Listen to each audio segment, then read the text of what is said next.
When the MSF team arrived in the Philippines, they encountered a level of destruction rarely seen. For several days, it was extremely hard to access the worst affected areas because of the bad weather, extensively damaged airports, and the influx of international aid. It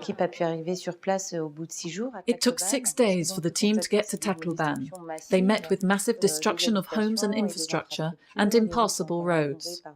Just one of the area's 15 hospitals was still operational, but at a very much reduced capacity.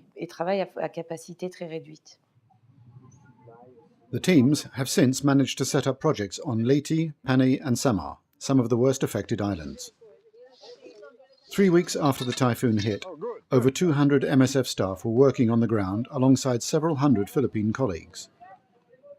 Mobile clinics enable the teams to assist the most isolated people, while water and sanitation projects and the distribution of essential items, particularly hygiene kits, reduce the spread of disease and help families who lost everything in the storm.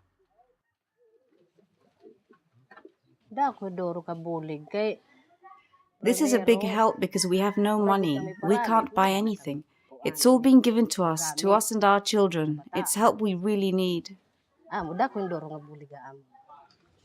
MSF is also running 5 hospitals, while health facilities damaged in the typhoon are repaired. In Tanawan, MSF has set up a pediatric and maternity ward in 2 inflatable tents. The town was almost totally wiped out by the typhoon and the tsunami that hit at the same time. We started work as quickly as we could. We set up at the town hall, which is right behind me, but its roof was torn off, so the rain gets in.